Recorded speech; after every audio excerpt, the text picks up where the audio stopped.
Good day, ako nga pala si Martin Luis M. Valentino, BSIT2B. Ah, yung tatanungin natin ngayon is, what is reproductive system? The reproductive system is a group of organs and structures in both males and females that work together to enable reproduction, the process by which new human beings are created. It includes organ involved in producing reproductive cells, sperm in males and eggs in females, facilitating fertilization and supporting the development of offspring.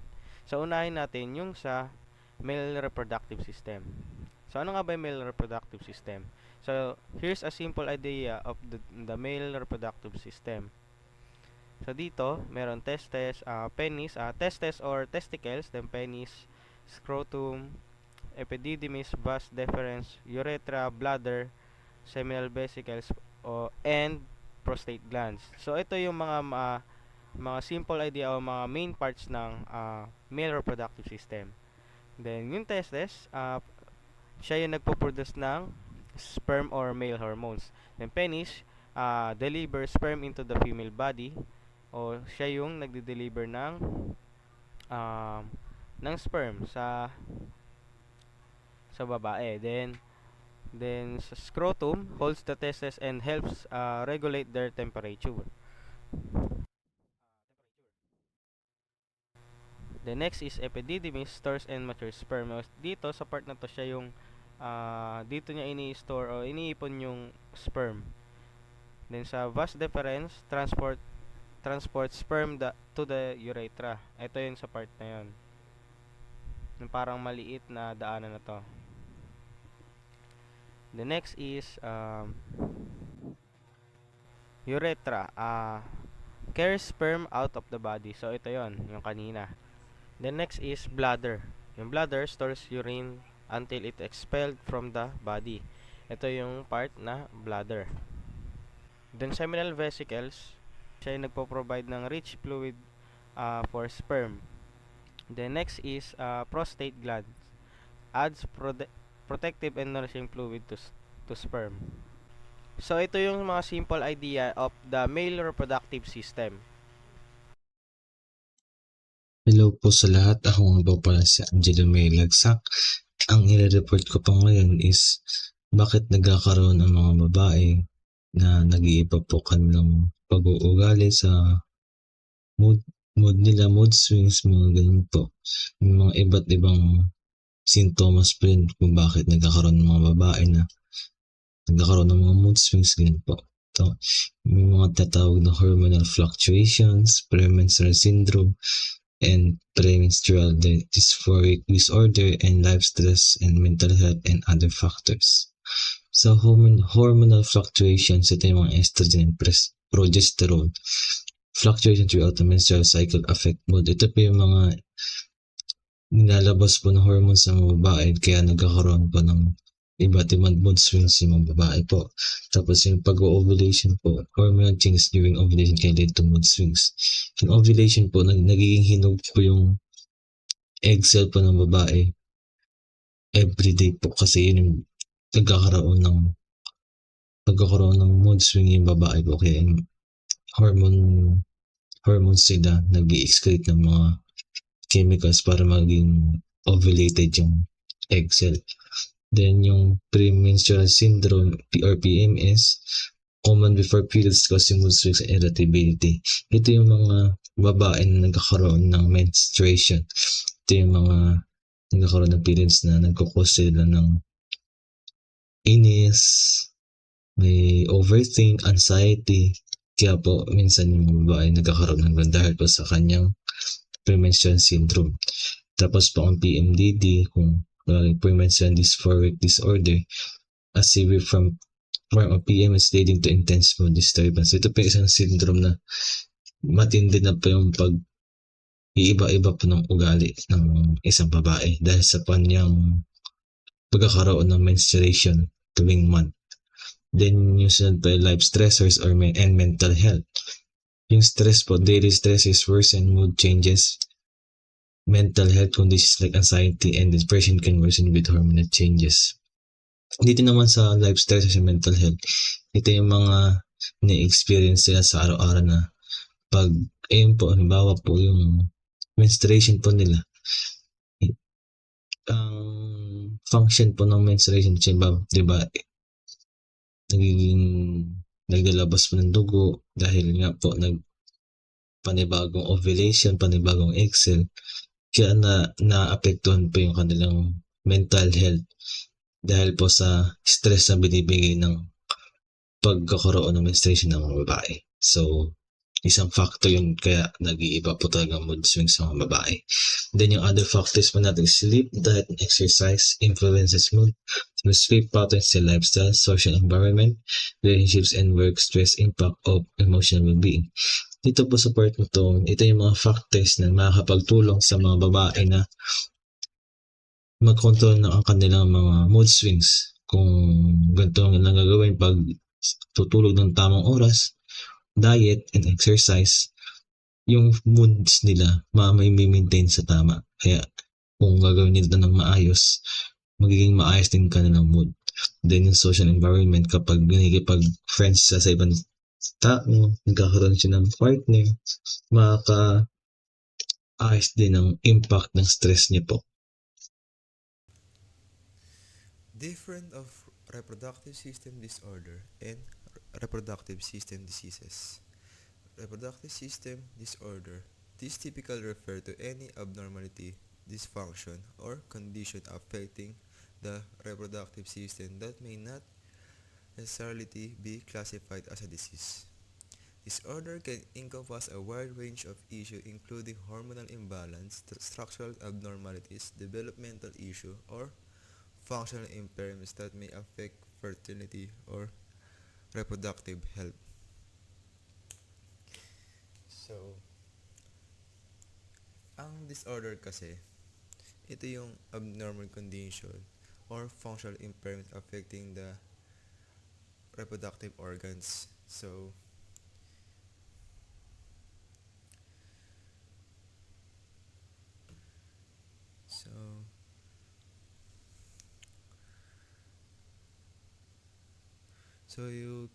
ito ay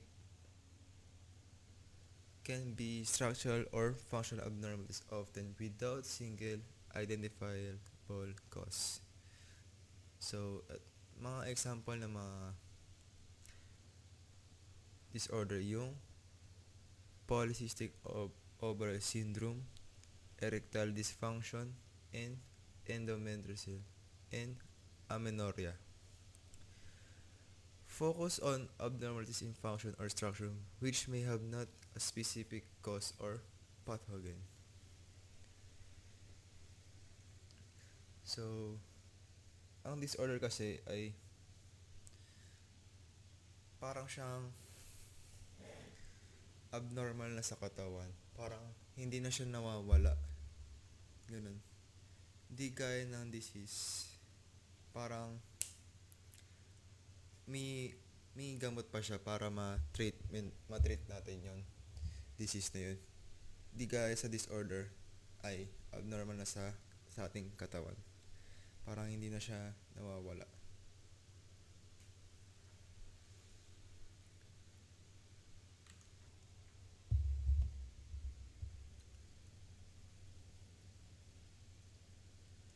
Reproductive system diseases. These specifically refer to medical condition or pathological processes that adversely affect the reproductive system and are often diagnosed and treated as disease. Disease may involve infection, inflammation, genetic disorder, malignancy, or other pathological changes that significantly impact reproductive health and function. So, yung disease sa reproductive system natin, ito yung often na have identified cause such as bacteria, viruses, genetic mutation, or cancer. Yun. So,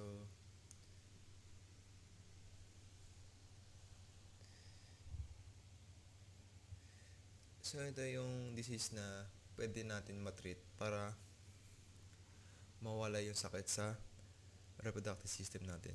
So, Disease emphasizes identify pathological process and specific cause, while disorder focus on functional impairments and structural abnormalities. So, saka yung disease usually have specific cause and treatments, where about disorder might involve a broader range of issue without single identified cause and may require varied treatment approach. So, yun yung pinagkaiba ng disorder and disease. So, yung disease, pwede pa siya ma-treat ng mga gamot, while disorder, abnormal na sa katawan natin. Hindi na siya na-cure. Hello everyone, my name is John Patrick P. Makaspak, and today we'll be discussing the two common reproductive system disorders in males, the epididymitis and varicocele. We'll explore the causes, symptoms, and effects of these conditions on male fertility and overall health. Then let's start. But first, what is reproductive system disorder? A reproductive system disorder is a condition that affects the organs and tissues involved in the reproductive process, including the male and female reproductive systems. These disorders can affect the ability to reproduce, cause discomfort or pain, and impact overall health. And next, the first condition disorder is epididymitis. Epididymitis is a condition where the epididymis, a tube that stores and transports sperm, becomes inflamed. The causes is bacterial infections such as chlamydia or gonorrhea, testicular torsion, trauma to the testicles, or other underlying condition. Symptoms can pain and swelling in the scrotum, fever and discharge from the penis. Effects: infertility, testicular damage, systematic complications, and psychological impact. And next, the second condition disorder is a varicocele. A varicocele is a condition where the veins that drains the testicles become enlarged and dilated. The cause is obstruction of the blood flow, increased pressure in the veins, or other underlying condition. The symptoms: pain and swelling in the scrotum, heaviness or feeling of fullness in the scrotum. The effects is infertility, testicular damage, hormonal imbalance, and increased risk of testicular cancer. And next, the comparison of these two disorders is table comparing the two conditions, which is causes, symptoms, effects, and treatment options. The overview of treatment options for both condition, which is medical treatment, antibiotics for epididymitis, and surgical treatment for varicocele, embolization of surgery. And last, lifestyle changes, which is avoiding heavy lifting.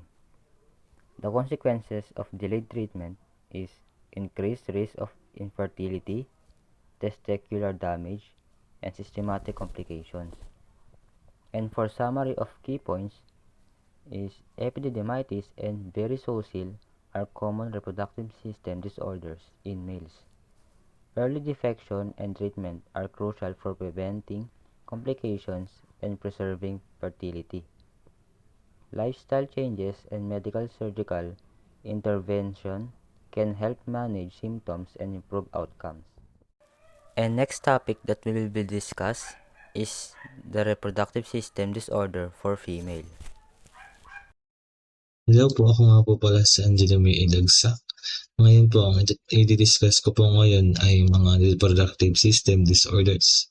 May i-discuss po kung mga iba't pong reproductive system disorders. Ito po mga PCOS or polycystic ovary syndrome at ang ovarian cysts. Ang unahin ko pong i-discuss ay ang PCOS, polycystic ovary syndrome. Sa PCOS po, ang mga may PCOS po ay isang kondisyon na nakaka-apekto sa hormonal balance sa mga kababaihan, lalo sa kanilang mga reproductive years. Bagaman ang isang santo ng PCOS ay hindi pa ganap ang namaan. May iba pang research na may ugnay sa kondisyon na ito. ang PCOS po ay nakukuha sa genetics, sa hormonal imbalance, sa obesity, lifestyle factors, at yung inflammation. Ang PCOS ay pwede din makuha sa genetics dahil may mga family members na nagkaroon ng history na nagkaroon ng PCOS. So, genetics po. So, pwede maipasa sa mga anak, sa mga apo, o sa iba pang kanilang relative na family members. So, ang mga sintomas ng PCOS ay irregular na pagregla po. May yung pagkawalan ng mga regla ng hindi po monthly na nagkakaroon ng regla, so irregular. Labis sa buhok na nagkakaroon sa muka at katawan. Tapos masyado pong mga mukha ay oily, acne, tapos minsan po ang makatakot dyan yung pagkakalbo, pagnipis ng mga buhok, at pagtaas ng timbang, at may mga dark patches na nagkakaroon sa katawan. So para magamot tong PCOS na to, ang paggamot ng hormonal imbalance na ito ay may mga ginagamit na mga instruments like mga birth control pills, anti-androgen medications, at mga gamot sa insulin resistance tulad ng metformin. Tapos meron po mga pagkokontrol ng diet, tapos mga intervention na medicines para ang PCOS po ay medyo mahupa o mawala. So, ang sunod pa naman natin ay mga nagkakaroon ng ovarian cysts. Ang ovarian cysts po ay ito yung mga sac or packets na puno ng likido na nabubuo sa ibabaw ng mga ovary ng babae. Karamihan po sa mga cysts na ito ay nagdudulot ng problema at kusang nawawala. Pero kahit yan po, may ilang uri ng cyst na maaaring nagdudulot ng sintomas na nangangailangan ito ng matinding atensyon para po medyo ma-minimize po yung pagkakaroon ng ovarian cyst. So, may mga iba't ibang uri ang ovarian cyst. Ito yung mga functional cysts, pathological cysts. Ang pagkakaiba ng dalawang ito, ang functional cyst po, ito yung mga nabubuo kapag ang follicle na naglalabas ng itlog ay nagsara. Tapos ang pathological cyst nabubuo kapag ang endometrial tissue ay nakakabit sa ovary. So may malaking difference po kapag may mga ibang uri ng ovarian cyst. Tapos ang sintomas ng ovarian cyst ay nagkakaramdam sila ng pelvic pain, bloating, pagkakaroon ng sakit sa panahon ng pagkikipagtalik, pag nag-sexual intercourse, kapag nagdudumi po, medyo nasasaktan po dahil sa ovarian cyst. Then, yung pag-mens niya po medyo hindi tama sa araw, so irregular. So, mga sanhi ng ovarian cyst po ay medyo madami. So, hormonal imbalance, pregnancy, endometriosis, severe pelvic infections, and previous ovarian cyst. So, medyo madami. Para naman ito gamot ng ating mga doktor, kailangan ma-diagnose ng isang babae ang kanilang katawan para ma-examine nila ang mga pelvic nila sa paggamit ng ultrasound at blood test para suriin ng mga antas ng hormones ng babae para patukoy kung anong posibilidad ng ovarian cancer. Ang paggamot ito ay medyo may katagalan, so kailangan ito ay i-monitor at gamutin. Minsan pwede na rin surgery. So kailangan natin mga katawan natin alagaan sa mga ganyan at gumamit ng mga tamang gamit para maiwasan ng ganyang mangyayari. So, ayun po mga reproductive system disorders na meron po sa mga babae. So, next natin is yung tinatawag na reproductive system diseases. So, what is reproductive system diseases? Are specific medical conditions that affect the reproductive organs or processes and are often characterized by identifiable signs and symptoms. These diseases can affect fertility, sexual function, pregnancy, childbirth, and overall reproductive health. So basically, yung reproductive system diseases is yung mga sakit na nakukuha mo sa iba, ay yung mga sakit na to is parang nakaka-apekto sa overall reproductive health mo, kung paano nagpo-function yung nagpo-function yung reproductive system mo na yon or yung reproductive organs. And ayun, so magbibigay ako ng isang example ng reproductive system disease. So the most common is testicular cancer. Testicular cancer is the most common reproductive system disease in males. So yung testicular cancer is bukol siya sa bandang scrotum ng lalaki. Then, testicular cancer is a growth of cells that starts in the testicles. It can happen at any age, meaning kahit sino is pwedeng makakuha nito, no matter kung ano yung age mo. But it happens most often between 15 and 45. So, the first sign of testicular cancer is often a bump or a lump on the testicle. So, yung unang mga first signs daw nito is yung magkakaroon ng bukol or ng konting umbok sa may testicle mo. Kaya, as sinasabi dito is yung cancer, the cancer cells can grow quickly. They often spread outside testicles to other parts of the body. Testicular cancer is highly treatable even when it spreads to the other parts of the body. So, balikan natin yung tinatawag na reproductive system disease. As sinasabi dito is medical conditions that affect the reproductive organs or processes. So, meaning naapektuhan niya kung paano nagpa-function yung isang apektadong reproductive organs mo. And good thing naman dito sa reproductive system disease is usually na-identify agad kung anong disease or sakit yung meron ka dahil dun sa symptoms at sa signs na nararanasan mo. Kaya hindi na masyadong ganun ka-confusing para sa mga doktor na magbigay ng tamang treatment para sa iyo. So, ayun lang. Even when the testicular cancer is nag-spread na sa ibang parts ng katawan mo, may mataas pa din chance na mapagaling pa din yung sakit na ito.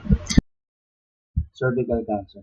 It is a type of cancer that occurs in the cells of the cervix, the lower part of the uterus that connects to the vagina. It begins when normal cells in the cervix change into abnormal cells and grow uncontrollably. Actually, merong two types ng cervical cancer.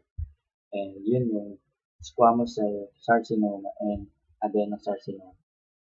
The squamous cell carcinoma begins in the thin, flat cells lining the outer part of the cervix, which projects the vagina. While yung second type naman is yung adenocarcinoma, it starts that line the cervical canal.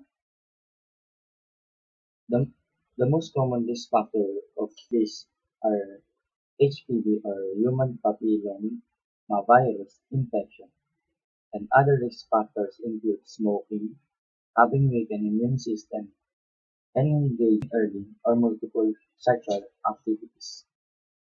Actually, merong early stages symptoms nito, which is asymptomatic, and which is why regular screening is crucial.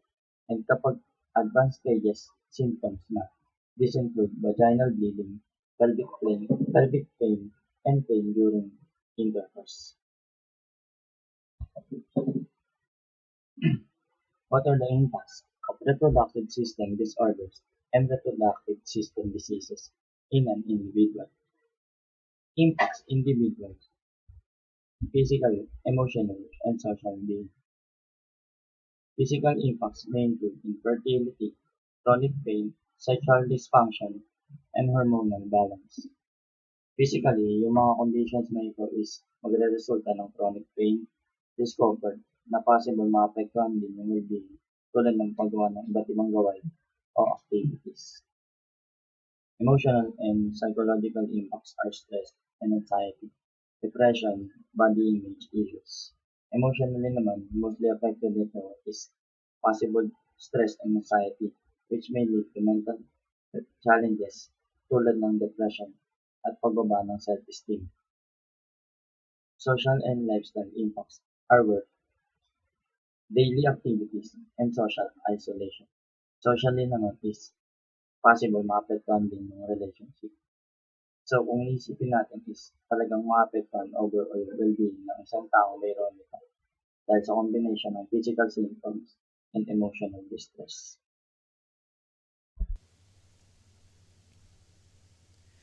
How to take care. How to take good care of your reproductive system.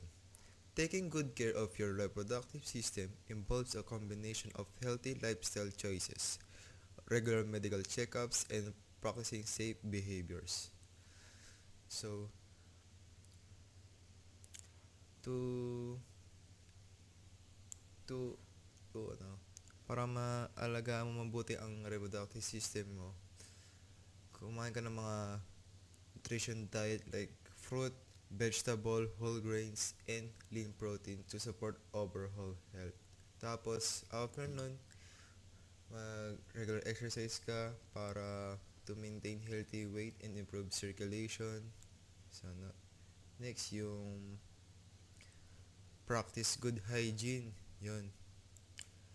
So, genital hygiene. Keep the genital area clean and dry for women. Avoid using harsh soap or yun. So, lagi tayo mag-practice ng safe sex practices. So, lagi gumamit kayo ng condom to practice safe sex to reduce the risk of sexually transmitted infection. Yun, STI yun. So, lagi kayong lagi kayong maghugas ng kamay before or after touching the genital area. So, yun. Tapos, lagi kayong medical checkup like screening and exam. Get regular checkup including pap smears, mammograms, and prostate exam as recommended by your healthcare provider. Yan. So, yung stress, i-manage mo yan. To manage stress is mag-practice yoga ka, meditation, or deep breathing exercise to reduce stress.